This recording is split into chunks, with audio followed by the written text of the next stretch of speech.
السلام عليكم ورحمة الله وبركاته. دابدياشا قيمها بدن ay ku xiran beedkeena waxaan rabaa inaan wax yar ka taabto oo aan ka falanqeeyo kulamadii laga ciyaaray garoonka weyn ee degmada Balcad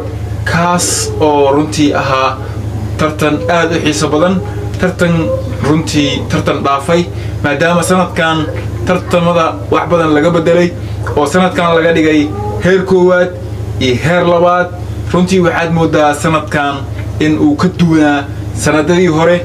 markii loo eego kooxaha sida ay isku soo diyaariyeen iyo sida markaas ay u muujinayeen hibadooda ciyaareed runtii waxaan dhihi karnaa bandhig aad u qurux badan ay soo bandhigeen waxaa la ciyaarayay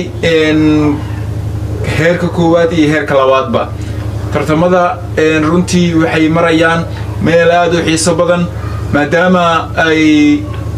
tartanka heerka koowaad ay laba kooxood ay isugu soo hirtay finaalana ay ciyaari doonto xiliga ay xiriirka shaaciyaan taas oo markaasi ay isugu imaadeen Elman iyo sidoo kale Star oo galabta guul ka gaartay kooxda igeeda ee degada sidoo kale Brito waxa la ciyaari doona heerka labaad waxaana ciyaari doona Iridoli iyo sidoo kale Walamoye waxa sidoo kale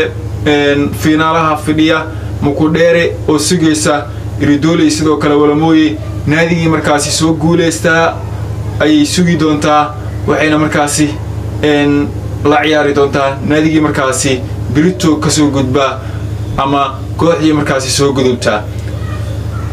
shalay waxa ciyaaray Elman iyo sidoo kale Inter Banana waxayna kulankaas ku soo idlaaday gool iyo waxba ay ku awood sheegatay Elman maanta sidoo kale waxa ciyaaray Star iyo sidoo kale degada ay markaasi gool iyo waxba ay ku awood sheegatay Star sidaasna ay finaalaha ay ugu kulmi doonaan labada kooxood ee Star iyo sidoo kale Elman la arki doonay finaalaha xiliga uu ku soo aado iyo sida ay wax noqdaan iyo kooxii markaasi ku guuleysataa halka biri la ciyaari doono heerka labaad lana arki doono Iridoli iyo Walamoye qofkii markaasi u gudbi lahaa finaalaha oo waqti xadarkan ay xadar ay ku tahay Mukudere oo markeedii ugu horeysay soo xadirtay tartankan heerkan kama dambaysta ee finaalaha waxa xusid mudan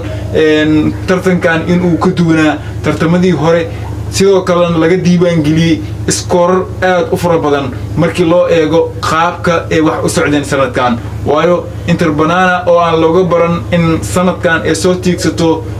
in ay soo tiigsato heerka kama dambaysta ama quarter finaalaha ayaa sanadkan ka mid noqotay naadiyalka kulolama ama si dardarka markaasi u muujiyay hibadooda ciyaareed isla mar ahaantaasna aan soo tiigsaday markoodii ugu horeysay afar dhamaadka tartankan walow shalay Elman kala kulantay guul daro sidoo kale waxyaabaha laga diiwaan geliyay kamid ah Mukudere oo markeedii ugu horeysay final tiigsatay iyo sidoo kale Walamoye oo markeedii ugu horeysay tartankan ama tartamada laga qabto degmada Balcad kamid noqotay dadkii markaasi soo gudba afar dhamaadka tartanka walow ay Brito la ciyaari doonto naadiga Iridoli kuwaas oo sanadkan ayagana wacdar aad u weyn soo bandhigay markii loo eego qaab ciyaareedkooda iyo hibadooda ay soo bandhigeen runtii labadan isbuucba waxaad moodaa in kulamo aad u adag la ciyaarayay markii loo eego qaabka ay kooxuhu isku soo diyaariyeen markaan eegno waxa la ciyaaray sideeda marka aan ka soo bilaawno kulamadii sideeda ee la ciyaaray waxay ahaayeen kulamo runtii innabaana caadi ahayn maadaama ay midnimo iyo sidoo kale Elman ay fureen sideed dhamaadka tartanka heerka koowaad ee degmada Balcad